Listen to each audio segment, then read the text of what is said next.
Dr.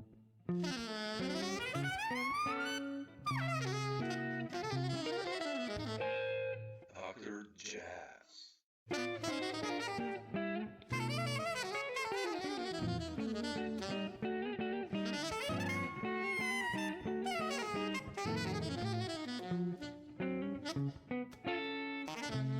Walt, I'll just jump in. I've listened to your music for quite a long time, like since the mid 90s when you did the crisscross stuff. I love that stuff, and I bought those records and everything. And but I want to start with your latest band, which is the European Quartet, and I listened to Introspection #2, and I really love. I mean, I love those guys. I know those guys, but like, how did you decide to? I know this band has been active for quite some time, but why the Europeans? In a sense, it makes it easier, of course, for you to travel, I guess, to Europe, practical reasons. But like, just tell me the story. Well, how did you meet these guys? And we had been in touch for several years. I think probably 3 or 4 years before we actually toured, just to, I guess they were fans and we wrote back and forth, and the first tour finally happened in 2017. Already? Well, okay. Yeah, it was terrific. It's been great. I feel very fortunate. And they're coming over here in a couple of weeks. Yeah. We're going to play in Richmond, which is where I live now, and in New York at Smalls Jazz Club, and then at a place in Baltimore I play once a year. Okay. Well, cool. But did you know them from before or no? I just knew them, through email and that kind of contact. Like yeah. First until I went over there. Yeah. But we're like family now. Oh, sure. Yeah. I mean, it sounds awesome. The group is like, it's really tight, and thank you. It's beautiful. I saw you had quite a long tour in January this year, right? Yeah, and April. And April, yeah. What's for the future? Are you still planning with these guys like this year or next year? Oh, sure. Yeah, we're going to tour again in November. November. Awesome. Oh, fantastic. And new material being written or recorded, or? Well, let's see. The most recent recording is being released now. The first tune came out. Yeah, we recorded in January of this year. Yeah. So that's the first tune came out in June. The second one comes out actually in a few days, August the 4th, I think. And then the record will be released in September. Oh, fantastic. Oh, cool. Yeah, that's all new. What about US bands? I mean, do you also have like a working band in the States, or? I have for years, have folks that I have been working with for years. Yeah, but this has been taking up a lot of my time, and we decided that it's probably time that they come over here. So that's what we decided to do. Yeah, that's a fair thing. But beautiful, yeah, that you get to present. Basically, that's your band, right? So exactly. Yeah, we're very excited. Beautiful. But otherwise, I mentioned the crisscross records, and you have been, I think, a prolific writer and composer. Those tunes like Simplicity and Weird Nightmare, I think, and I remember those early records. A Wonderful Nightmare, not Weird, yeah. And good memory. Yeah. How do you compose music in general, even nowadays? I mean, I know you wrote Introspection for one of these records, but what's your process there? Do you start with changes? I've been asked that question a lot, and I'm not sure that there's a coherent answer to what is my process for composing. I think the best way to think about that is that I remember many years ago when I was on the road with Buddy Rich, a good friend of mine with whom I was working at the time, Dave D'Angelo, who's a terrific alto player, and now he's an educator in Georgia. I think I was talking about this with him, and I'm paraphrasing this. This is a long time ago, but he said something that I think about a lot, which is that you are just composing or creating a vehicle for yourself Mm. to highlight yourself, and that's basically it. He didn't say it quite that way, but I think I was feeling like I was falling short for having compositions that weren't involved. And I see now that I had kind of a misunderstanding about what it is that a composition in the medium really is. Mm. You're not talking about writing, Beethoven's Fifth. You're talking about writing a vehicle for yourself To improvise, to yeah. play, a big component of which is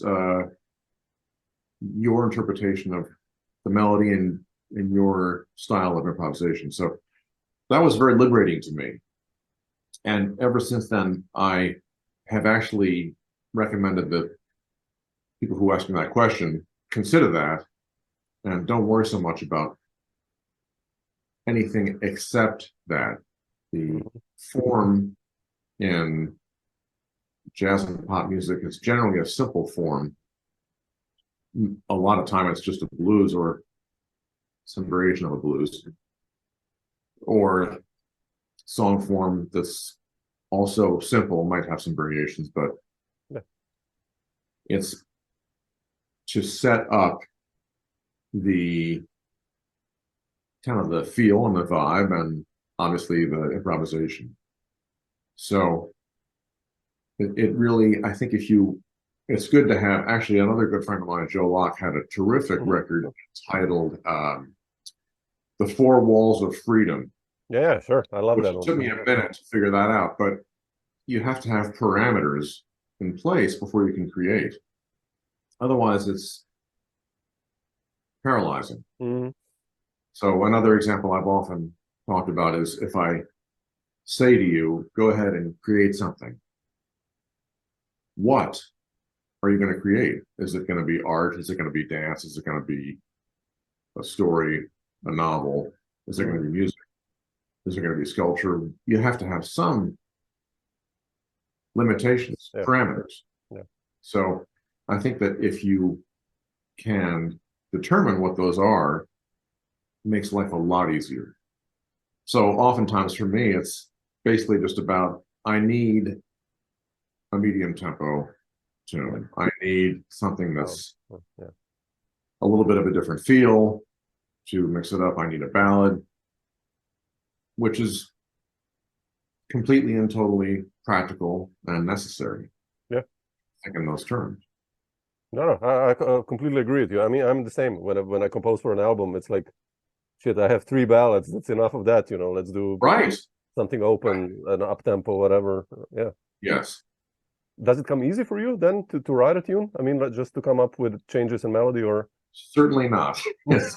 I mean, occasionally I can think of situations where I was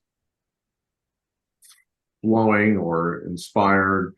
Sometimes that does happen, which is great. But I have also found that if I wait around for that to happen, I could be waiting a long time. Yeah. So another cliche that is a cliche because it's so true is that necessity is the mother of invention. So if you have a deadline, you have to come through. Yeah. That also happens, and it works. Funny, like everyone is the same, man, really. Like I think 200, 300 musicians that I've spoken to, except I had the same conversation with. Yeah, it's like everyone's, if I have a deadline, I need 10 tunes by the 10th of August. I'll basically write 10 tunes. Right. Otherwise, I'm like, I'll noodle 2 changes and put it on the pile. Or except there are some guys who are like really writing every day, if I have an idea, I do try and make a note of it and even put it on paper. And a big thing for me is if I think of a title, write the title down on the top of the page, and then I'll keep that in a folder. And when I really need to write some more, at least I'll have some place to start. Yeah, that's true. That's true. Yeah, it's also everyone I think makes notes and sketches. That's so cool. And just to get a start. I mean, it's sometimes Yes. it's really heavy to start, like Exactly. Yeah. Have one chord at least. And okay, let's see. No, it helps. Yeah. Anything to start the process. The hardest thing is to get started. Funny, yeah, that we are all the same. But that's a good point. That you don't have to write Beethoven's Fifth, or whatever, because it's true. Sometimes it can be like many times I go through Paul Motion's tunes, and it's like, man, it's like a 6-note melody, 3 bars, and it's like, man, this works, and it works, and so, right. Yeah. I think it's good to think about what is the medium. It's not the same medium as chamber music or music that has every note written out. Exactly. Yeah. Exactly. Yeah. It's when it comes to composing, I mean, did you have or I'll go even further back first, you've written a book on Coltrane, and obviously, your brother is a trumpet player, so I guess I want to ask you also about how did you grow up in the beginning? I mean, what was the first influence that you heard? What was it, like an album that you heard that you decided, okay, shit, I want to do improvisation or jazz? Or when was that moment, actually? It's a good question. Somehow I had the idea that I wanted to play jazz, and I think the germination was I had pretty good school music education, and when I was young, we had a jazz band in school. Somehow that inspired me. I really liked the idea of it. I had nothing to base it on. My father was and is a terrific pianist, but doesn't really have any interest or feel for jazz.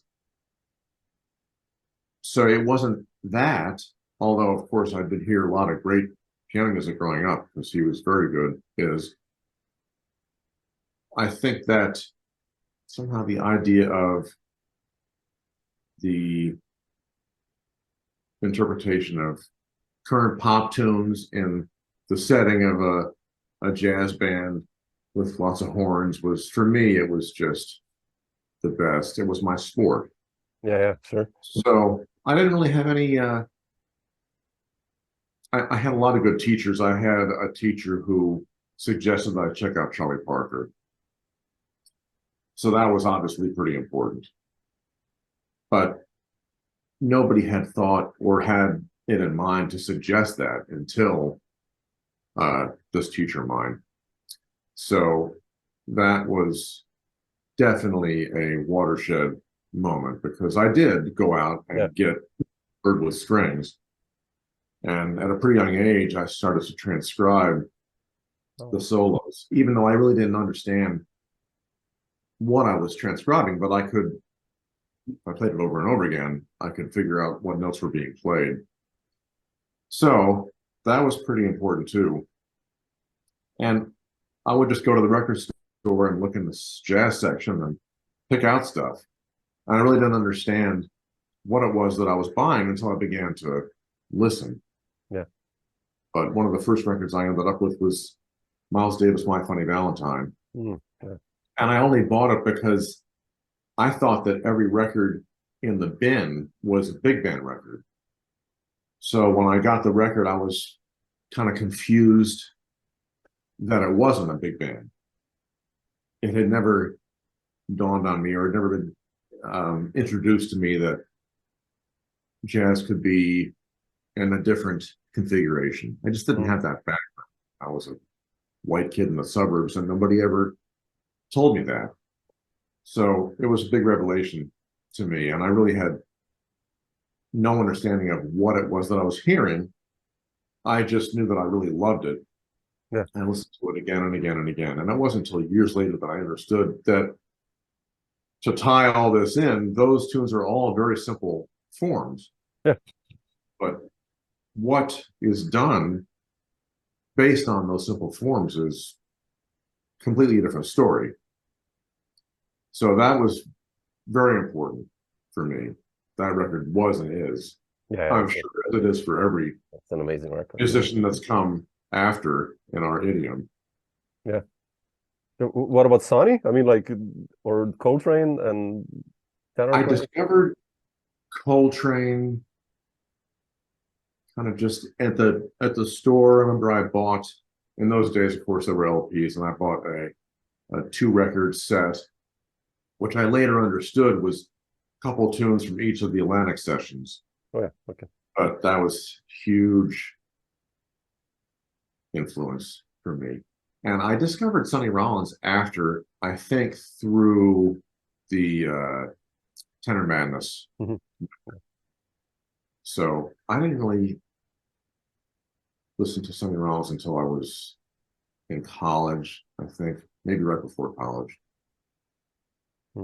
Yeah. So I transcribed a lot of Coltrane, transcribed Sonny Rollins, Sonny Stitt when I was on the road as a young person. When I was riding the bus with Buddy Rich, I would transcribe solos with my Walkman and my headphones. Oh, yeah. Stan Getz, of course, Joe Henderson later on.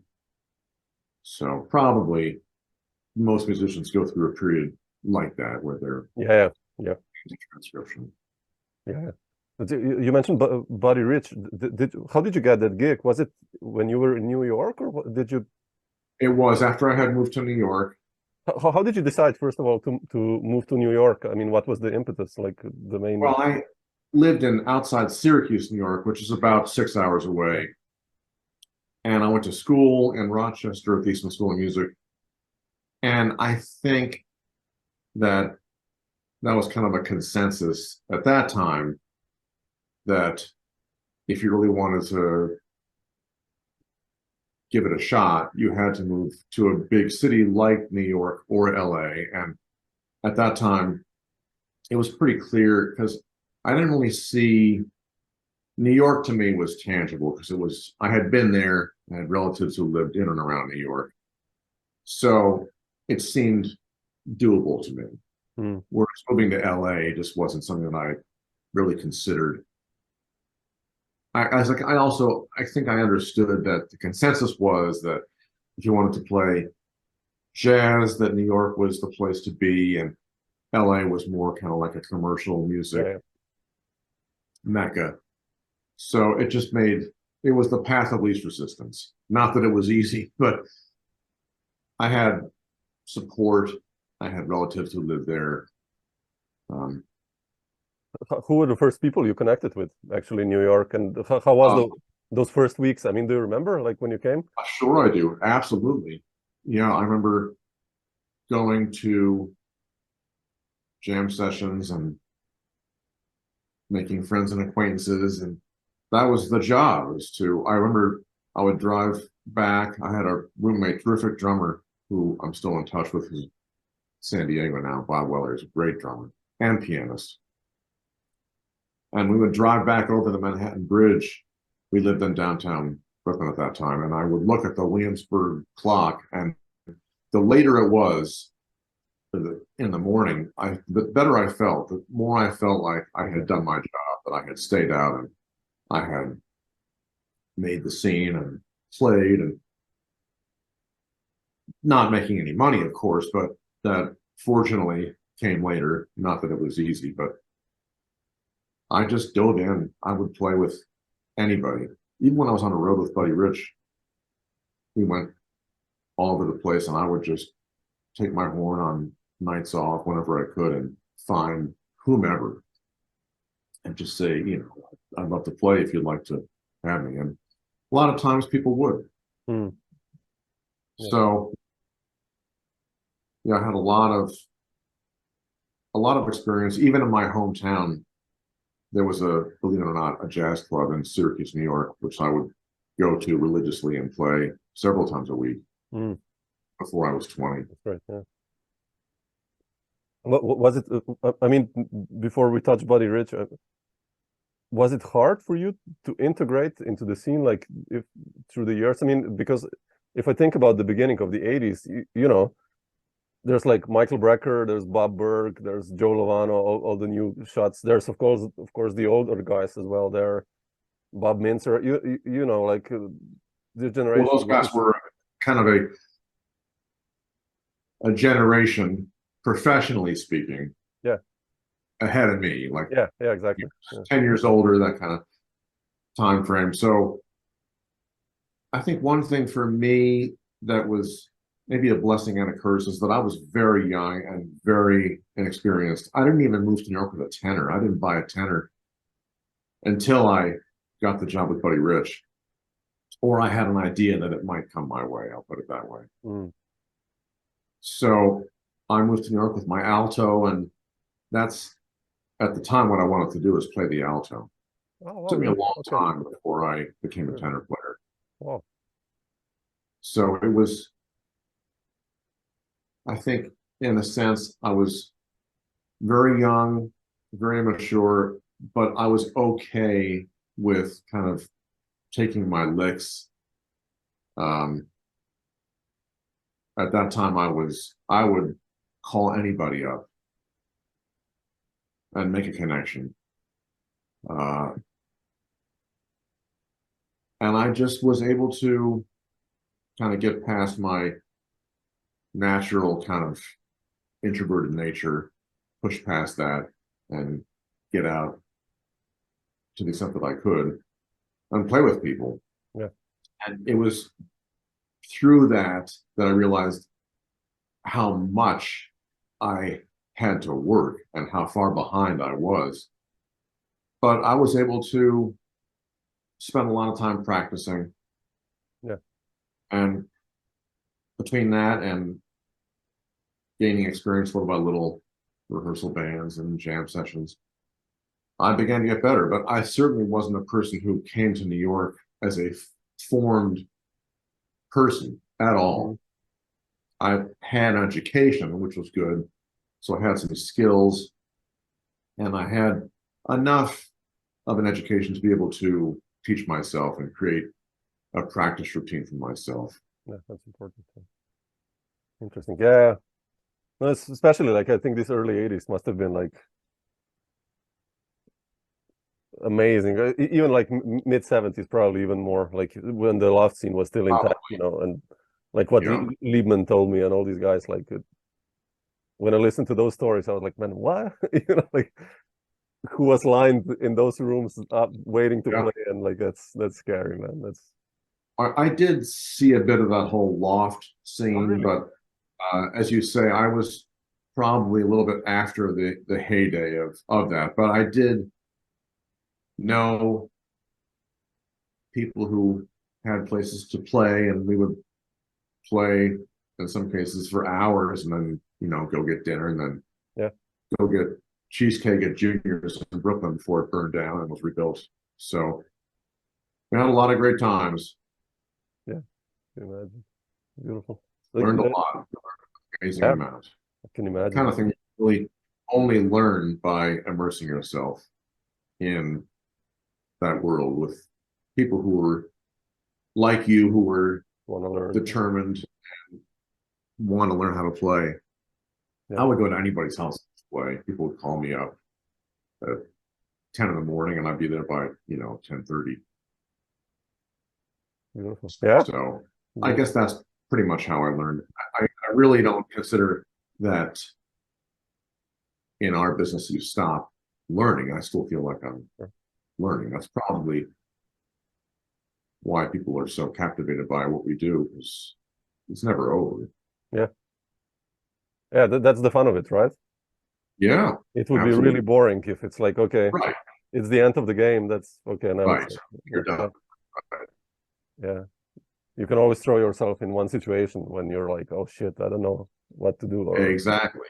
That's scary. I love that. Hopefully now I can control when I'm uncomfortable, when I'm not. So I generally try to put myself in situations where I'm more comfortable. Sure. Of course. I mean, you've done so much now; it's different. But like when you're younger, I think. I mean, we learn all the time, like you said. Yeah, it's for sure. So, yeah.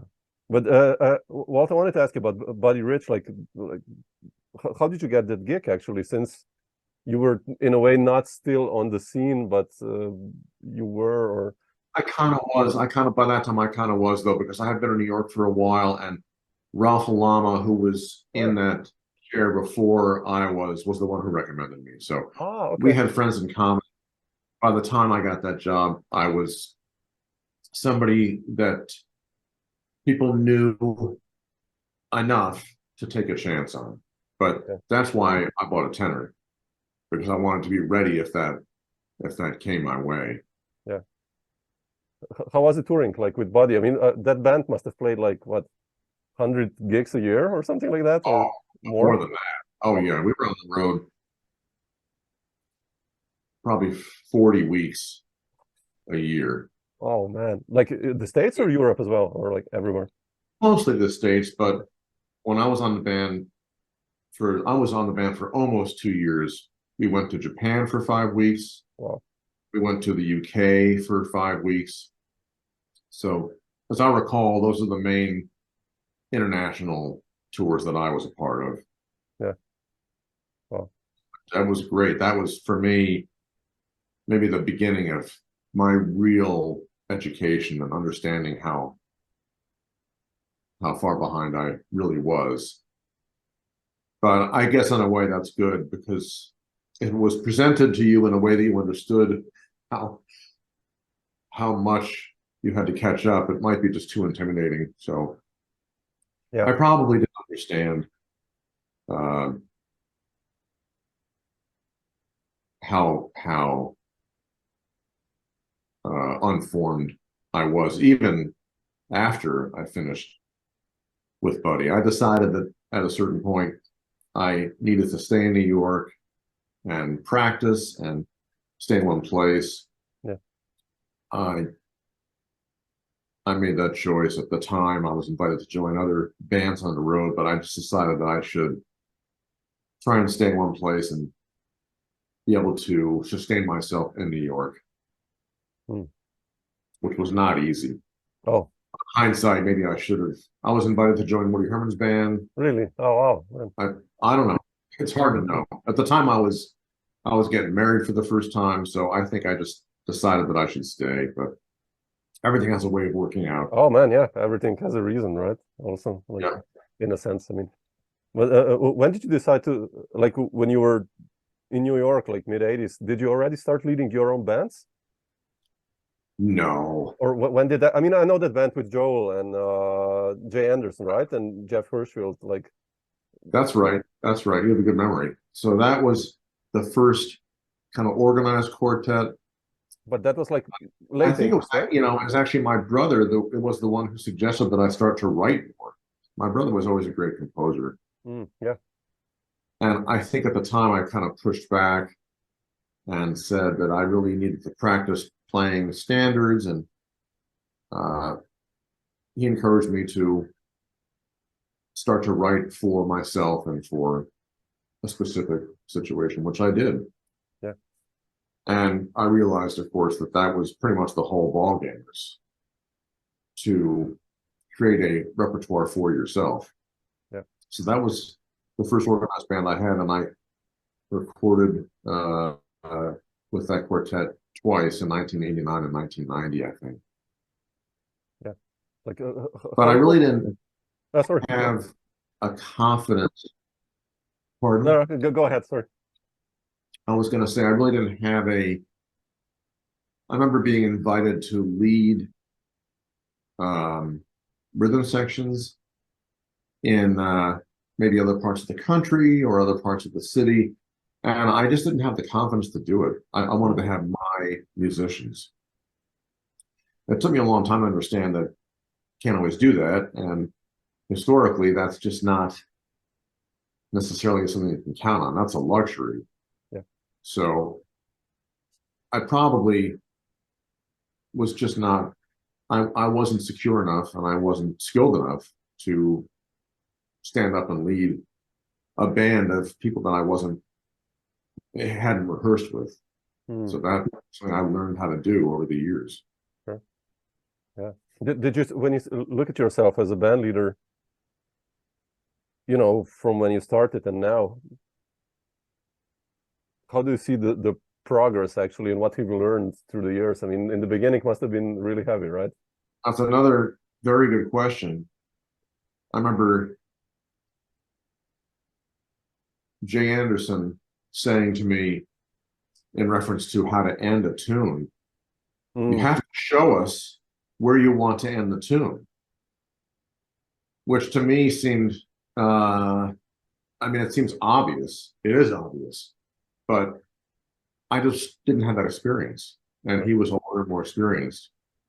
So those are lessons that I won't forget. So a lot of things that you do for the first time feel a little bit strange, a little bit awkward, but that's how I learned, by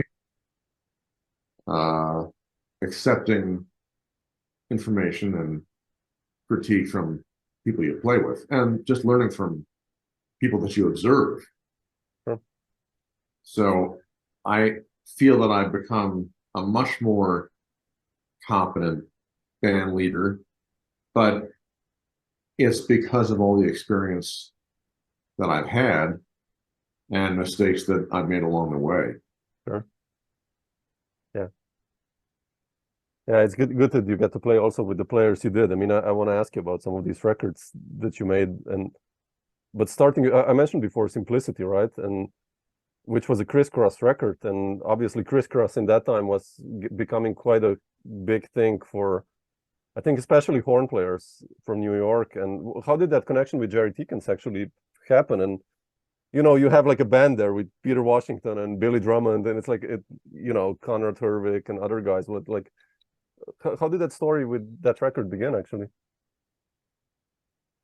My recollection is that a lot of us knew each other through Toshiko Akiyoshi's band. Yeah.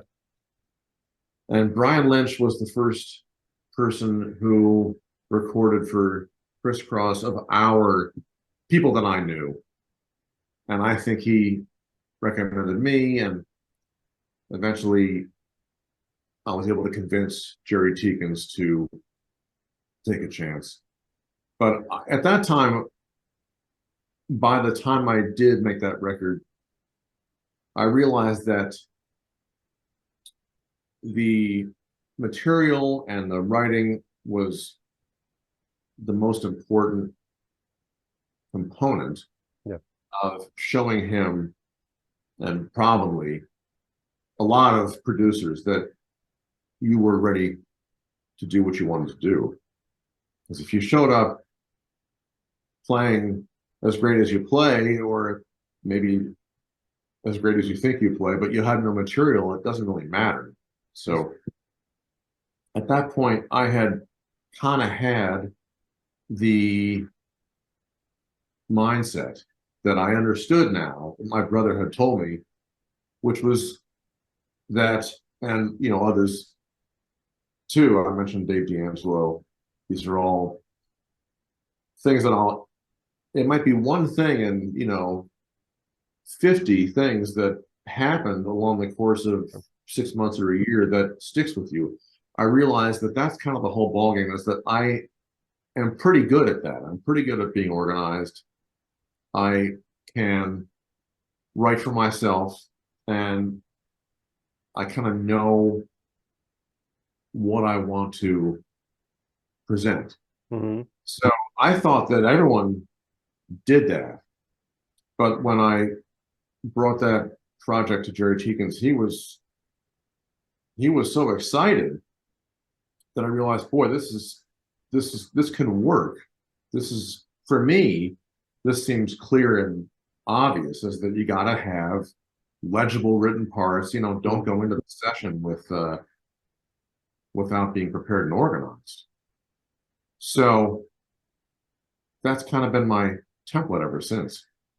Yeah, that's important. I mean, for studio work as a sideman or a band leader, of course, but especially as a band leader, yeah. The charts are really nicely written and everything. Yeah, it's.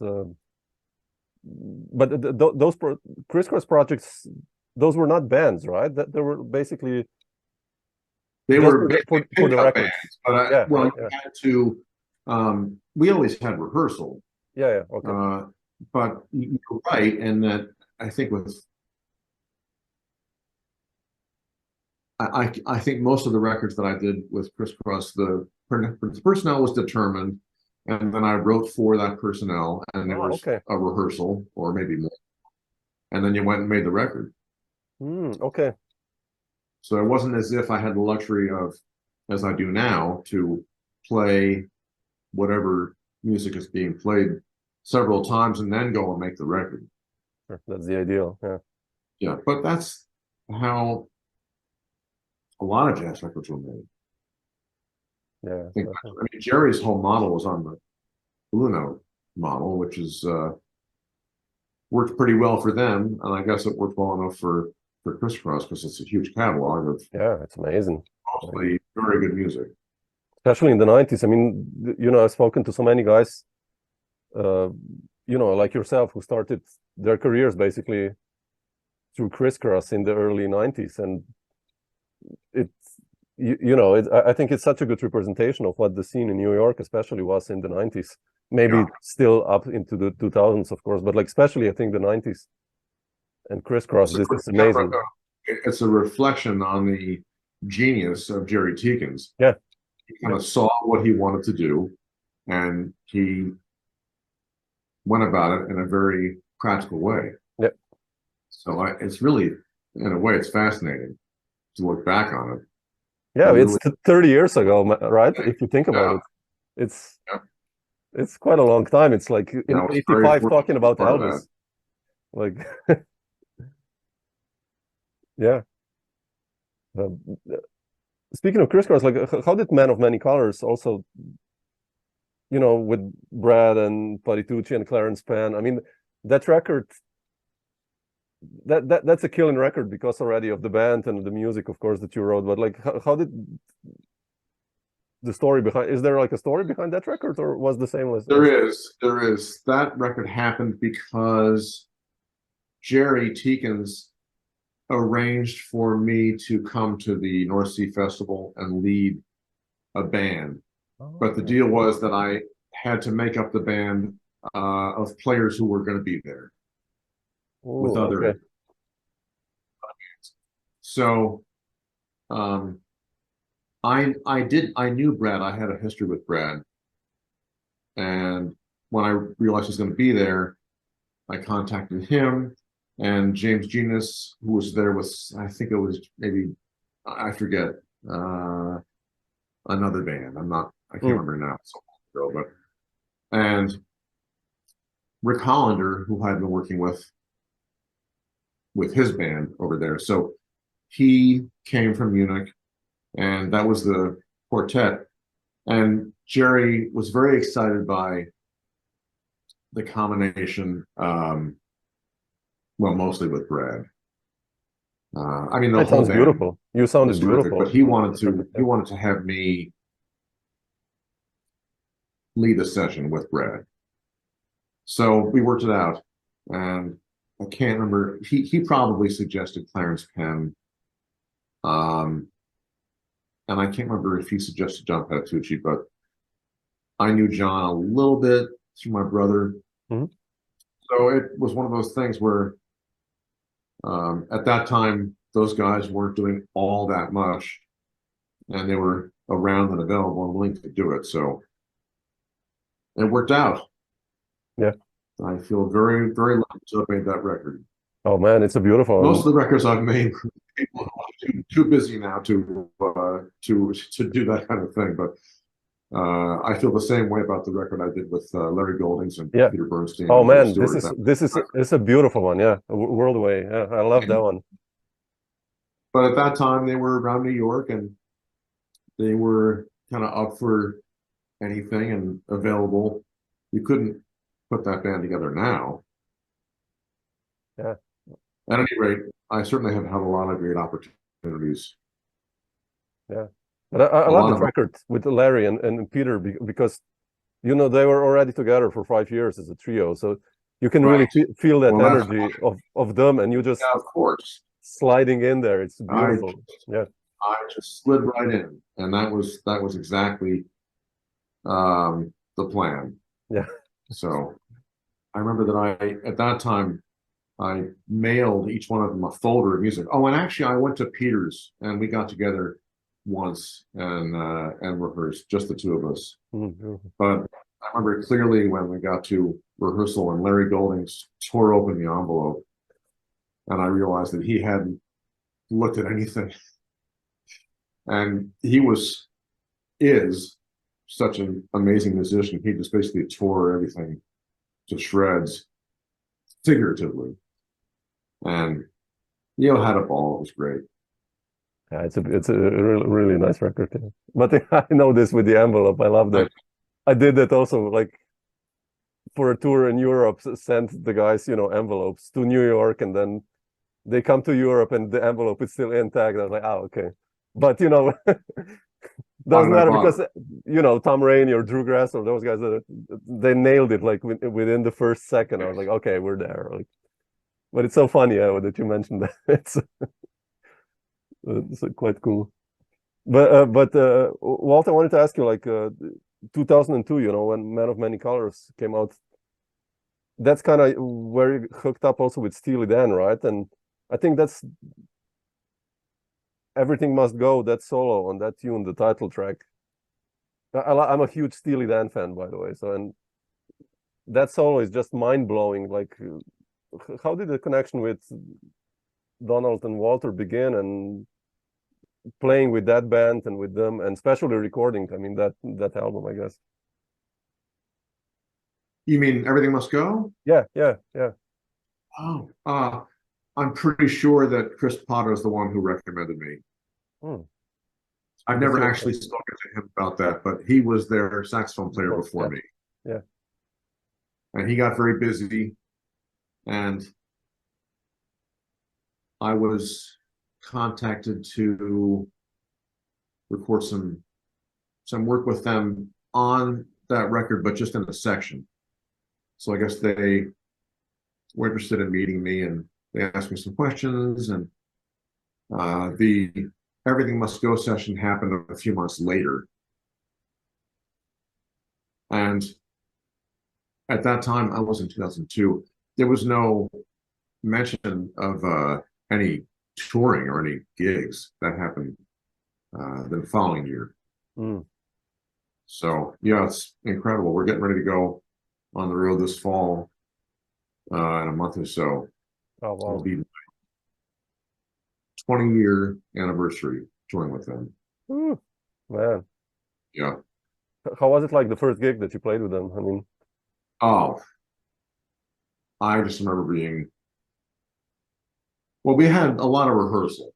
Yeah, sure. I can imagine. That was definitely an exception and not what I was used to. So I was as prepared as I could be, although my experience in that kind of a situation was minimal, but I did have experience that helped me because of all the big band experience I had done. And even though I didn't quite connect the dots at that time, Donald and Walter are huge jazz fans, and they had all the same influences that I had. So a lot of it was kind of organic, but it did take me a long time to feel like I knew how I wanted to approach playing in the band. Playing in the section was that's a different category because I had that experience and I knew how to do it. But playing in a soloistic context, in a way, was a lot like playing in a big band. So I had that to draw on. But it's been a great experience, and I've learned so much, and I have realized that I have a lot in common as far as how I approach leading a band. Not that, of course, I'm never going to lead a band with that much of an audience, but the kind of organization, the kind of preparation. I do see a lot of correlation, organizing night to night, how to present the set. I've found myself feeling that how I approach things is validated when I look back on how the band has worked on the road over the course of, many nights. Yeah. Yeah. How were those guys like Donald and Walter towards you? I mean, as band leaders, I mean, are they? I mean, I've read the biography of Steely Dan, and at least in studio work, they seem to be very strict or like very clear-minded what they want. But like, how was it like with you, or when you recorded? When I listen to the "Everything Must Go" solo, which goes like 3 minutes, your solo. Was that like? But it's an awesome solo. It just goes on, man. And like, was that one take, or like all these? The intro was very, I mean, easy is the wrong word, but it was kind of, in a way, I knew exactly what they were after. It was kind of in a particular Coltrane-esque vein. So as soon as we started, I realized I got this, and everyone was happy, everyone was high-fiving all over the place. And then when it came to having to record the solo, it was much more difficult. So I didn't have experience with those kind of changes. They were not the kind of changes where you could play what I'm used to playing as far as material, and it was very difficult. I actually thought that I had completely blown it. Really? But they pieced together 3 different takes, and that is the solos on the record. Wow, it's a killing one. It's just, I mean, I listened to the album. I have a CD. I listened to it yesterday, and I'm always by that solo. It's just like, woo, man. Oh, thank you. Really, it's such a classic one. I already put it. I mean, it's 20 years ago, but how much freedom did you have when soloing on concerts? I mean, I guess you have all the freedom then, right, when playing?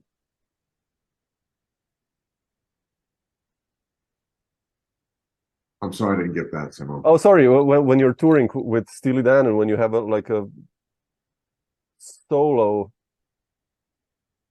I guess you have then a lot of freedom, or is it like predetermined how long it should be, or like when you do an improv, let's say, on a track?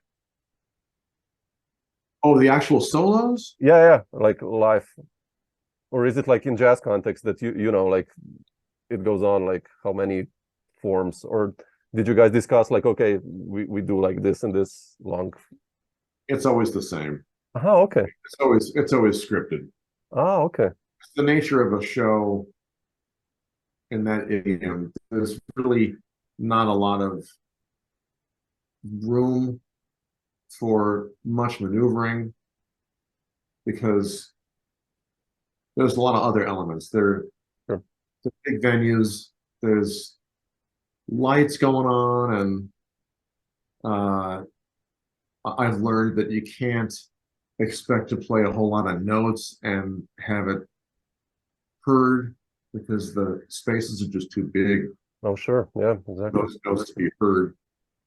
So the length of solos is always predetermined. Yeah. Okay. For the most part. Yeah. No, because I listen to live stuff and it sounds amazing. The group is just like, it's killing. That's playing every night. Yeah. Get a little bit better. No, it's beautiful. Yeah. I love this I mean, I watched a documentary the other day about Phil Collins, like years ago, and he had a tour, and the band was like, I think it's like Nathan East and Daryl Stuermer and like the top players, right? And they rehearsed 6 weeks for the tour. I was like, man, seriously? Like, how long did you guys rehearse? How much do you rehearse for a tour? I mean, with Steely Dan, or? The very first time in 2003, there were 3 weeks of rehearsal. 3 weeks. Wow, man. Okay. That's amazing. But that's not the way we do it now. Now it's okay. We put it together in a week. Wow.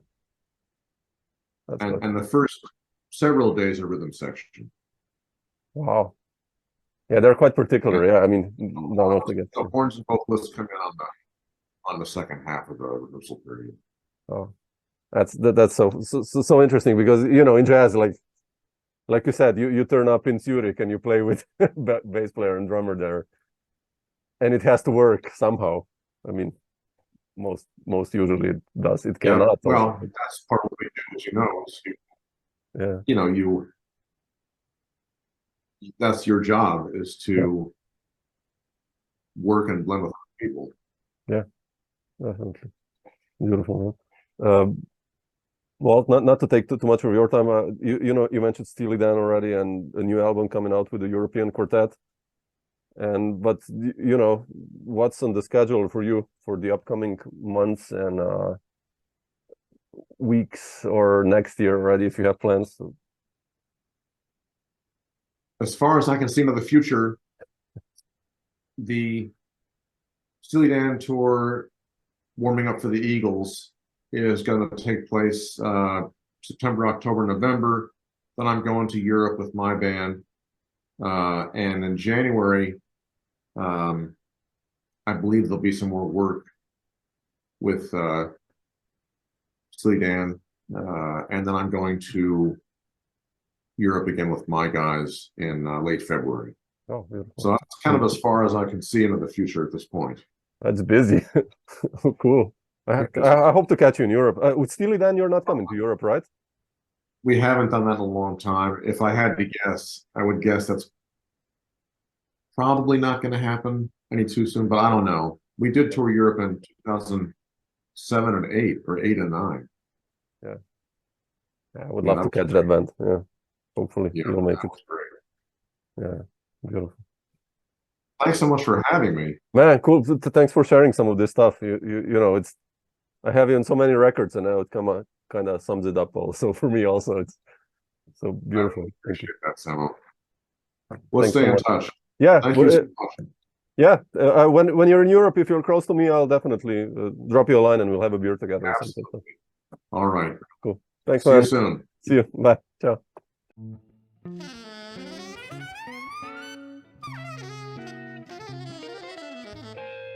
Dr. Jazz.